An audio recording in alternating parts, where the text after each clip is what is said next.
ओम नमः।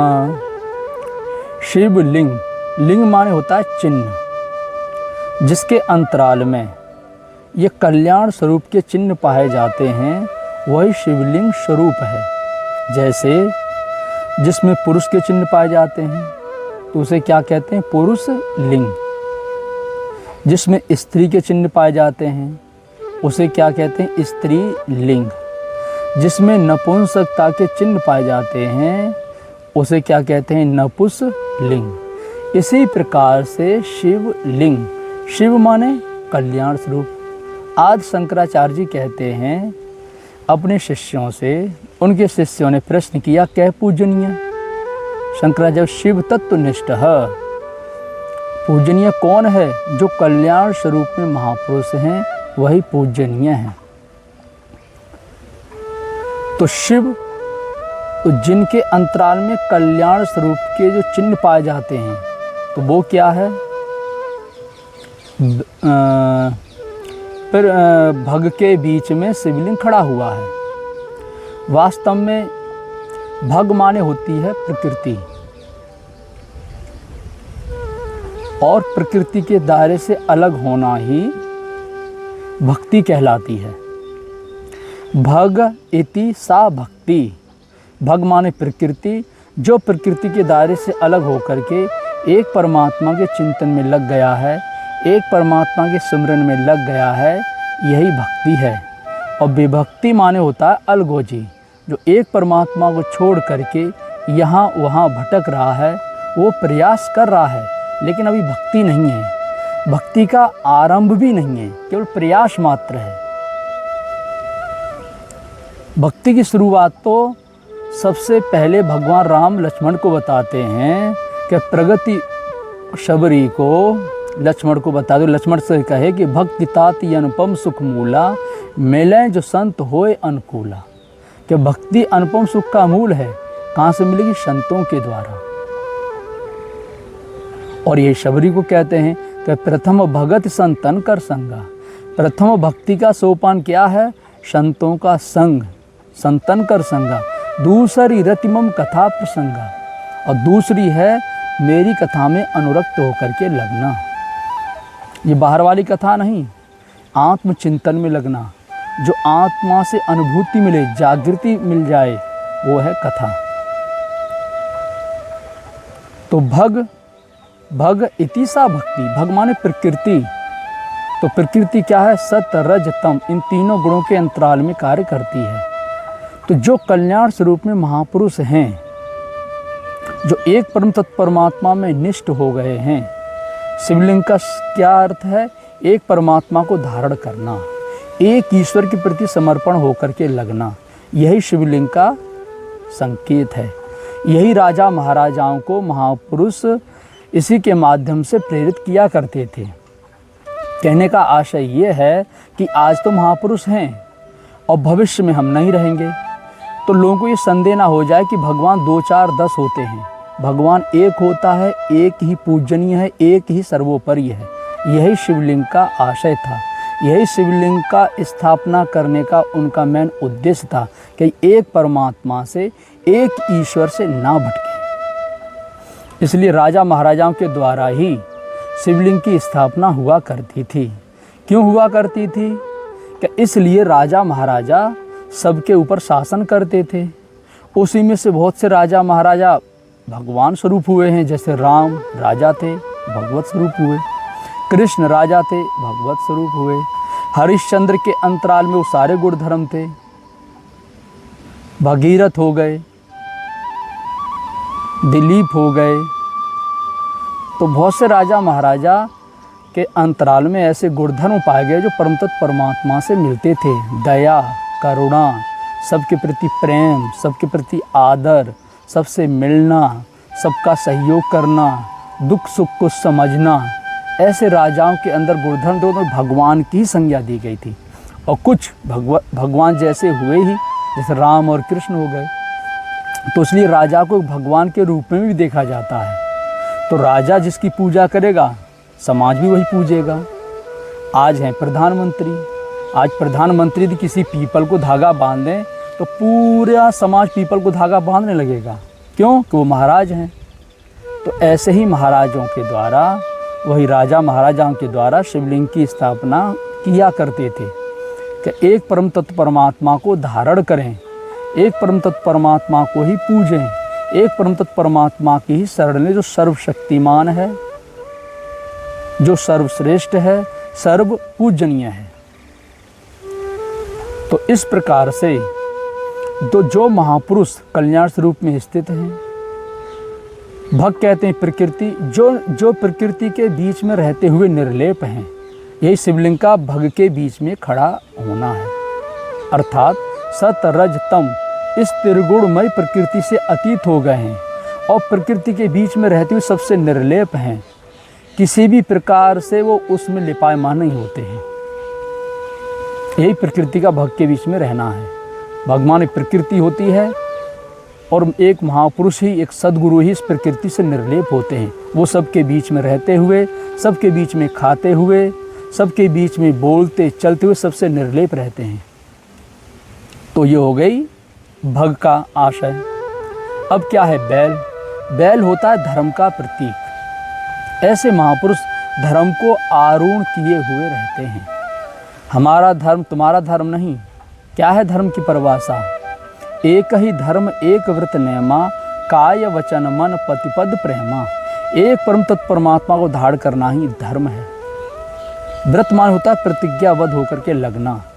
जैसे ध्रुव, प्रहलाद, मीरा, कबीर, तुलसी, बुद्ध, महावीर कितने भगवान पूज रहे थे, कितने ईश्वरों को इन्होंने मनाया। एक को मनाया ना, एक परमात्मा को पकड़ करके चले ना। तो प्रतिज्ञाबद्ध होकर के एक परम तत्व परमात्मा के प्रति समर्पण होकर के लगना। नियम माने होता है जैसे हमारा 10 मिनट का नियम है कि बैठ के भजन करना है, तो वो नियम खंडित ना हो, वो नियम ना टूटे। मन से, कर्म से, वचन से। पति माने होता है स्वामी। परम तत्व परमात्मा है, सबके स्वामी हैं, मालिक हैं, उनके चरणों में प्रेम।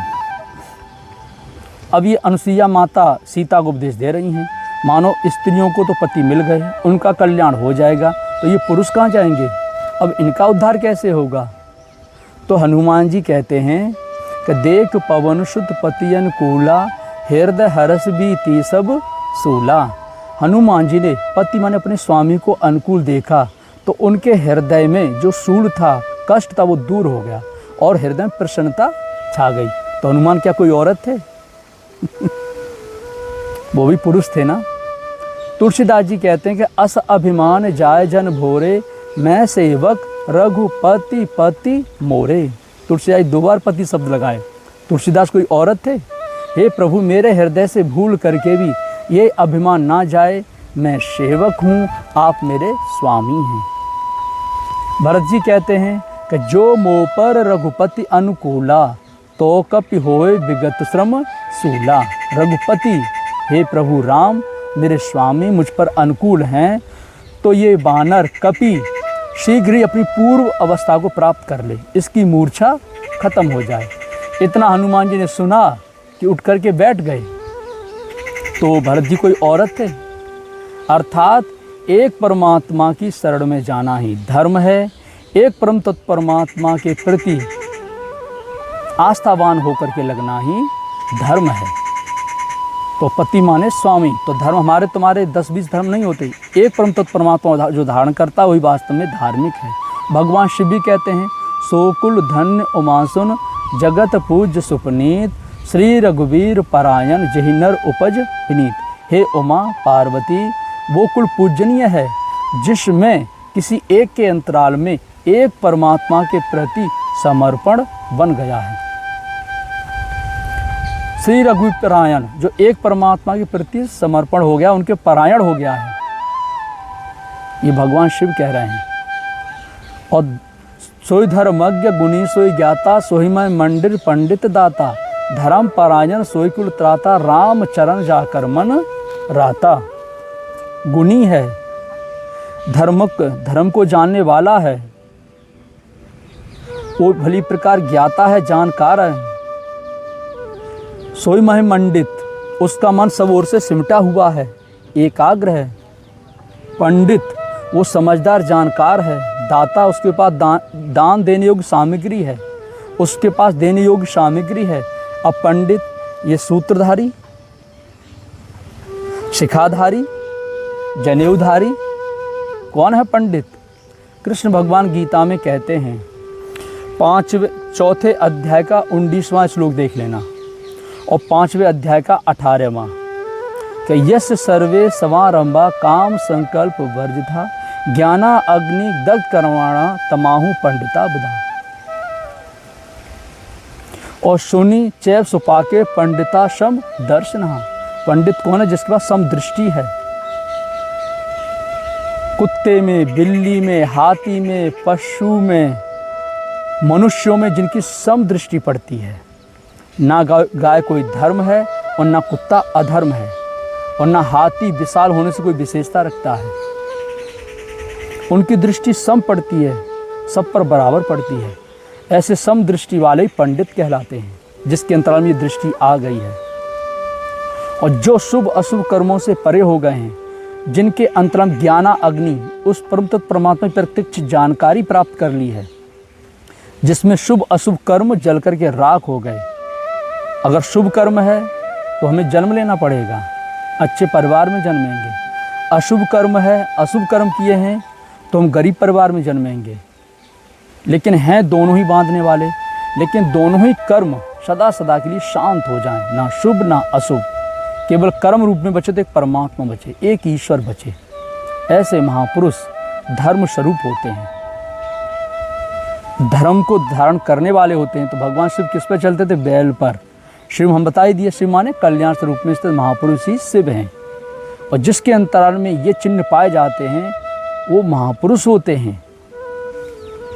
वो एक परमात्मा के सिवाय अन्य किसी की पूजा नहीं बताते, अन्य किसी का भजन नहीं बताते। जितने भी महापुरुष हुए हैं सृष्टि के आरंभ से लेकर के और अब तक, शास्त्रों में देख लो, उनकी वाणी में देख लो।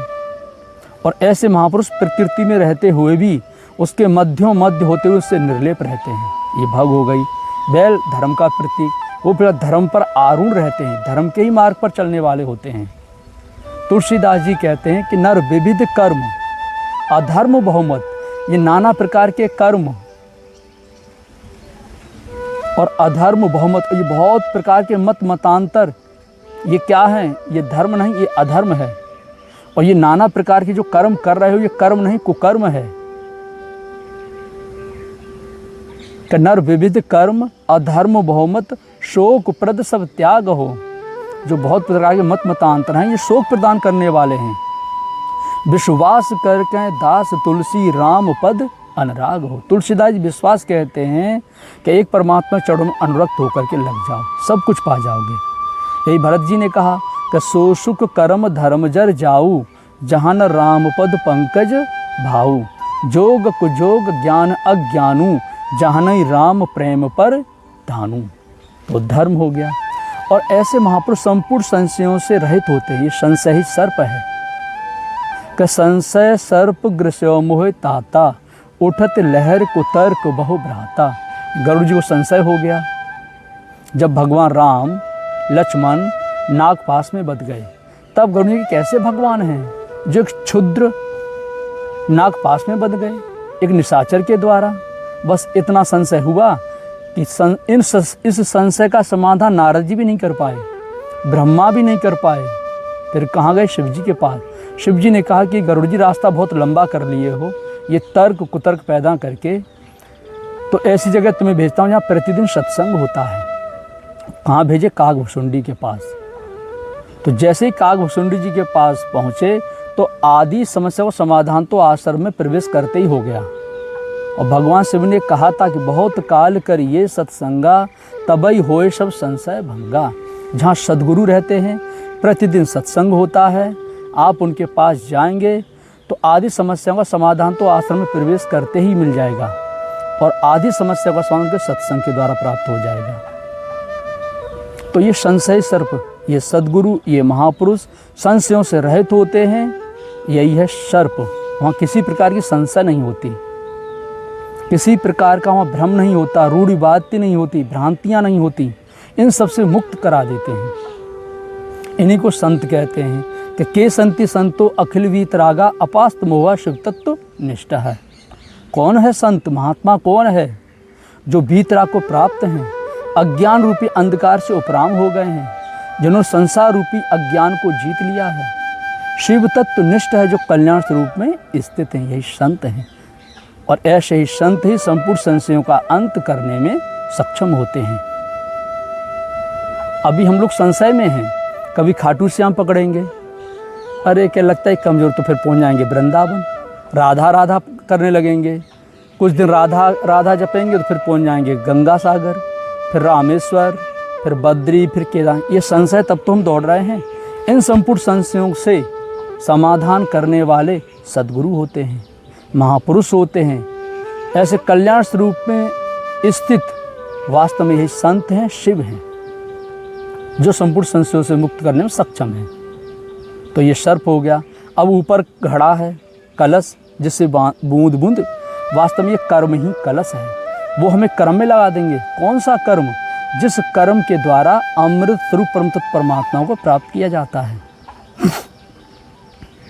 यज्ञात कर्मणो अन्यत्र लोको अयम कर्म बंधना। कृष्ण भगवान कहते हैं यज्ञ को कार्य रूप देना ही कर्म है। अन्यत्र जो कुछ किया जाता है वो इसी लोक में बांधने वाला बंधन है। तो यज्ञ माने क्या है? श्वास प्रश्वास का यजन, प्राण का अपान में, अपान का प्राणवायु में हवन। 14 प्रकार की यज्ञों का वर्णन कृष्ण भगवान ने किया है।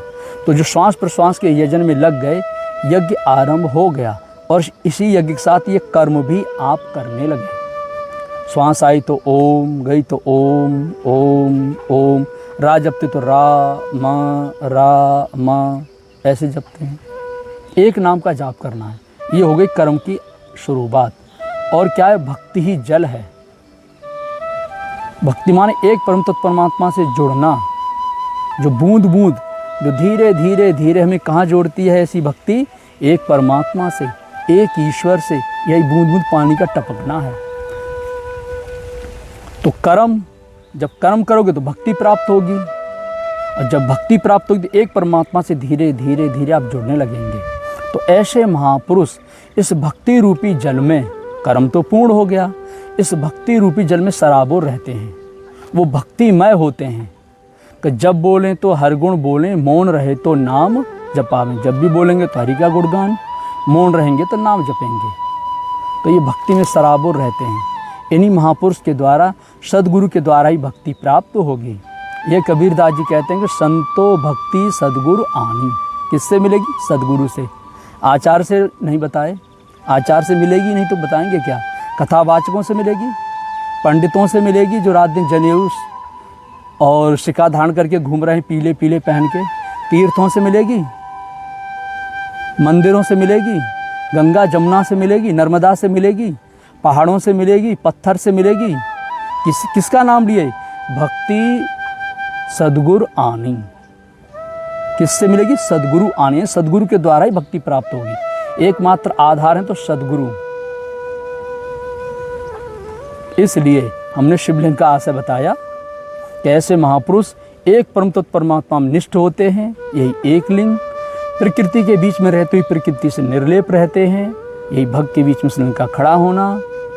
और संशय से मुक्त होते हैं, यही सर्प है। धर्म पर आरूढ़ रहते हैं, धर्म पर ही निरंतर बोलते हैं और धर्म के अतिरिक्त अन्य कोई चर्चा नहीं करते हैं, यही बैल है।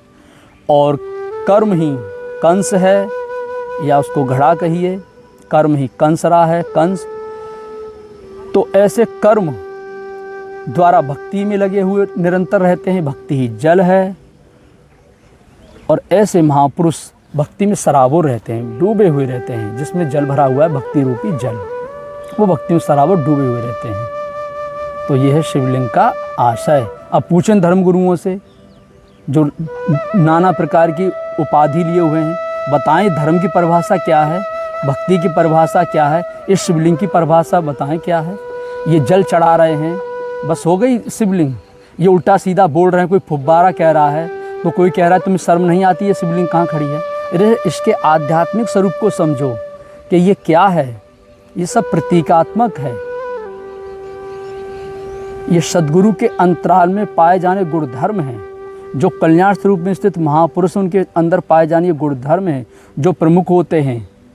प्रकृति से निर्लेप रहना, धर्म पर आरूढ़ होकर के चलना, संपूर्ण संशयों से मुक्त होते हैं और भक्ति में सराबोर रहते हैं। ओम